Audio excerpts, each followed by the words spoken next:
Hey guys, welcome back to Rise Tales.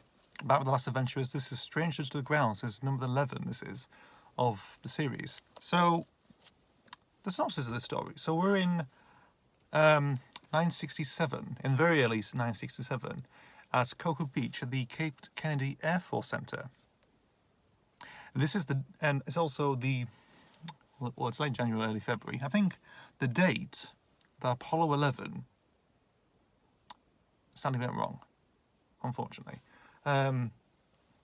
When the shuttle caught fire and also killed the free crew member, of course. If you're familiar with the sort of special history, I thought it'd be an interesting idea to really cover this, but I'll get there eventually with some bits. So the protagonists end up in the space center, of course, and basically are basically thinking, oh, there's like a new interesting moonlander space mission. We'll go and see that, of course. But also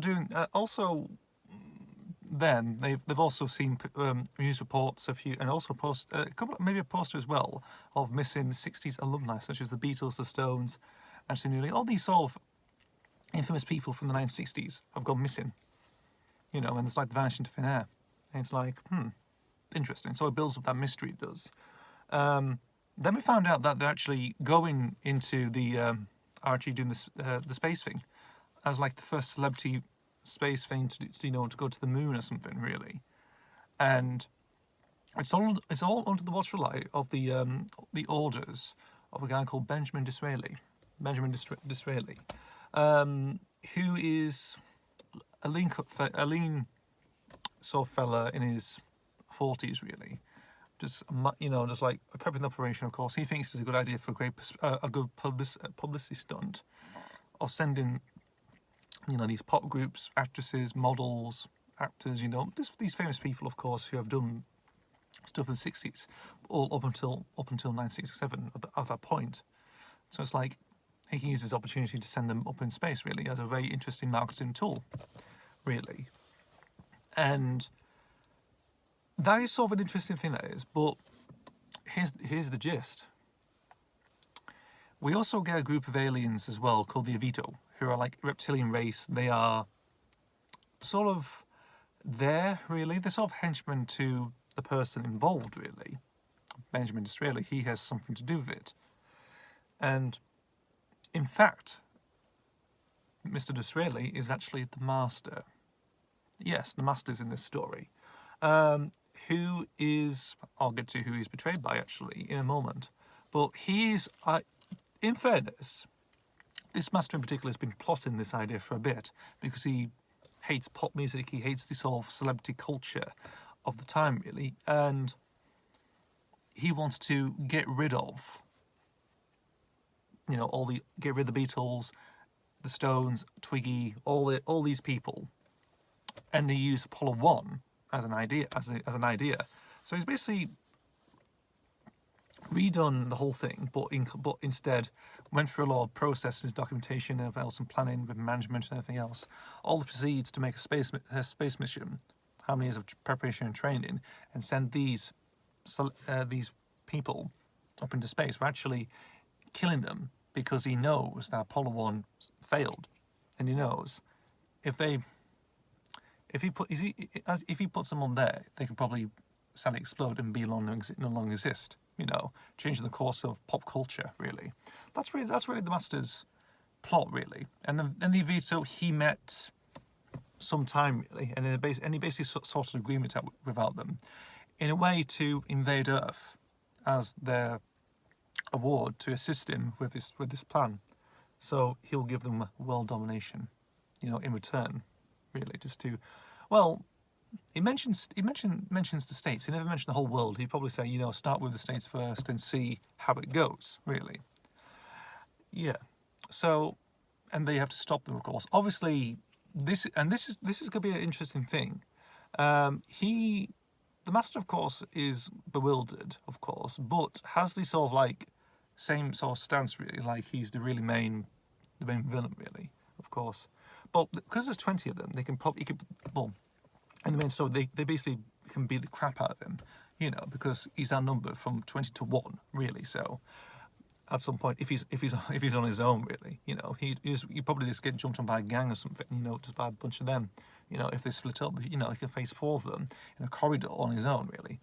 So that's really the main thing. The Vito, of course, they're very reptilian, like hardened, sort of hard scale, like frog creatures. Very sort of like around this, maybe not like Chelonians, but very sort of like, I'm trying to think of the ones that are sort of interesting. I think the Salacians are more the same comparison, really. So they're very sort of like weird, deformed frog creatures, alien warriors, very much foot soldiers, armed with heavy artillery, and basically just go around and just be ordered about. But in return, they want like property or land, very much, or land just to dominate, really, have their own thing, because their planet ended up in a war. It did, and obviously they sadly lost it. They haven't lost their people, of course. Their people are scattered around throughout the galaxy, really, all different galaxies, really. But the planet is destroyed, but the people are not, which is interesting. Usually it's, oh, my people and my planet have gone, really. But in this sort of case, it's just the planet that's just gone, really. That sort of thing. And yeah, and they basically just stopped them, of course, and pop culture's back to normal, really, of course, But that would have been that sort of day would have been eventful, like if they hadn't, everything would have changed by then. So this story actually was written very much not like this wasn't a fan story. It was just a story that was written because I was interested about the whole Apollo 1 mission. Really, I thought that would be interesting because I remember stuff like Jean-Michel Jarre did Renner's Vows, of course, and and the last track, of course, I think Final Renner's Vows, that featured a saxophone part by one of the people of the Challenger mission from 1985-86. That ended in the same fate, really. And also just bits and pieces of all that sort of. So I was interested to see what would happen, really. I was just really more interested. I was, it's like, say, can we do like a story like that, really? And change things around. Obviously, I'd thought the idea of putting, these people, the whole thing about the celebrities in the in Apollo 1 was sort of like the whole reaction to the SpaceX thing by what Richard Branson was doing. I'm not too sure if that's still going through, really, of course. But I know I've seen there's been a few news reports, maybe last year and maybe 2 years ago, to do the whole training thing. But afterwards, it's just like nothing's ever mentioned about it, really. So it was basically like that, really. So like just trying to react to the whole thing, of course. Celebrities. Just getting like, paying £1 million to be up and go into space or something, to a space station or something, just live. Probably he either visits or live on there. I have no idea, really. But it'll be a bit weirdly interesting, really. So, obviously we've got the Master in this one. So, the Master is actually based on Mark Kermode. Mark Kermode is the Master. Yeah, that's very interesting. Well, over the course of the story, when I first envisioned the story, I had different ideas for the Master, really. There have been many iterations I went through, but I finally chose Mark Kermode as the Master. The sort of original proposals was Sean Bean, which I thought had been really interesting. Cillian Murphy was one, because my mum was a Cillian Murphy fan, she is, of course. And I thought, that'd be interesting. An Irish Master, that'd be interesting. Sean Bean would have been interesting as well, because he's very sort of Yorkshire, he is, very sort of northern. So that would have been, he would have suited Jodie Whittaker's Doctor, really, in a way, which might be interesting, Sean Bean's the Master, 2 Northerners and each other, that'd be interesting stuff. There was Aidan Gillen, who, because I've seen Queer as Folk recently, and I thought, that'd be interesting, because there's been, obviously, Rainbow Russell T Davies had Doctor Who references and other parts, really, so it would have been interesting. Again, another Irish Master. But I finally said on Mark Kermode because I remember there were some interesting things, of course. Like one, he was dressed as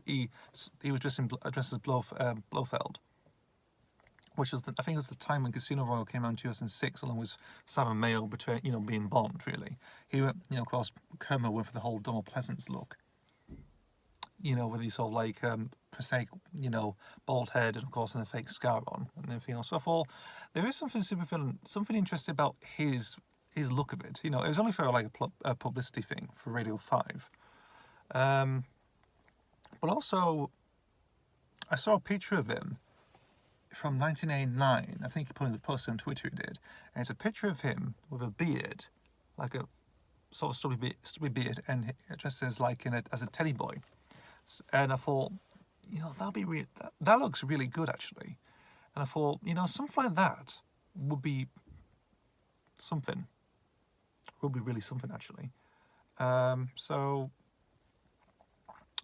I would say, I thought I can go with this actually. They also have a bit as well. He's quite passive as well sometimes because obviously the Doctor's not in this series whatsoever, and he's been it's like just passing time, doing whatever it as like a normal human being will actually do. He mentions, of course, like doing cheese making and wine making in his spare time. Just obviously just doing just normal stuff really, and rather than doing plotting, he does plotting now and again. Like if something really catches his guard or pisses him off really so much, he could probably throw out a plan. And this idea of like he hates pop culture, and the whole pop groups and everything else he really actually despised. And it's like, and it was his way of doing it. Also, he snacks a lot as well. That came from Harold Ramis's portrayal of Egon from the Ghostbusters, I think, for the first one. Like in most scenes, you probably see Egon eating something really. So in this case, of course, the Mark Kermode Teddy Boy master. Yes, he's dressed as he wears like a black Teddy Boy suit, bolo tie and stuff. Really, that's his costume. That's how he looks. And he also snacks a lot. You could probably see him eating a ploughman sandwich at some point. Just constantly snacking. Now, this is actually the snacking thing it's actually sort of partly sort of like, it introduces the idea of a faulty regeneration, which of course I think people have probably seen at times, like maybe with the Doctor, like the 8th Doctor suffering from amnesia, or the 6th Doctor having like again sort of like having the bad experience, of course, by having violent mood swings in his first story, and it's like his original, so his first 2 adventures really. And this idea sort of came to be like for a fan film. This is coming from the fan film Doctor Who series, of course, like the idea of a vulnerable Doctor. The Doctor he's like a dying man, but he's regenerated, but he feels like he's dying very much, like he's got like a very bad illness, like he's on his last legs really at point. Like he's part of I've always envisioned of a Doctor to have like a bloodshot eye, like his eyes are damaged, of course. It's been like Ellen Ripley in Alien 3, when she's sort of like had like a bit of a damage, so she had to wear a contact lens or something, really to make it very bloodshot, a bit damaged really. So I thought that'd be really interesting. Plus also he's a bit of, and the Doctor I envisioned was a bit of a junkie just to keep himself going really, like full of adrenaline or something. And I thought, yes, that can work. But for the Master, I didn't do that. But the idea of like he's regenerated, but he keeps, in order to really keep himself going, to keep his energy up, he has to eat a lot. I mean, snack a lot really. Always maybe carry a few biscuits on him. Again, sandwiches as well. Maybe a stick of celery. I don't know really. I think there was mention of like him in a scene, like he's eating a stick of celery on its own really. But that idea that he's quite passive, but also a bit vulnerable as well, but also in terms of what really happened, what happened really. So we're never too sure what made him regenerate, what his previous life was, what we never knew about this software. So it's a clean slate really with this one. Just like he's plotting, but plotting more specifically, rather than just do like world domination stuff like every Tuesday. He does it sparingly, really, just like when the time comes, really. Over that, he can be on a planet somewhere, just doing normal stuff, really. Like being a tourist, whatever, just experiencing other stuff, really. Being like the Doctor in a way, but plotting his own destructive plan as a hobby, really, when the time comes, when he feels right for him to do it, really, rather than just do constantly. He does it sparingly, which is quite an interesting thing to do for the Master. So that's why I did this version really. So the Kermode Master, the Teddy Boy Master, an interesting addition, really. I don't know if that'd be really, you know, but he'll pop up eventually throughout the series. I think, I don't know really. Yeah, it depends. We'll get to the stories, of course, most of the time. So, and that's really it, really. That's from Stranger to the Ground. The title really that comes from a painting that does. I think that's from a space. Something to do again with a moon lander. I think it was called Stranger to the Ground, which I thought suited the idea. That'll be suited well. And that's it, really. Nothing else to say. Thank you for watching, guys. As always, I'll see you for the next video, and goodbye.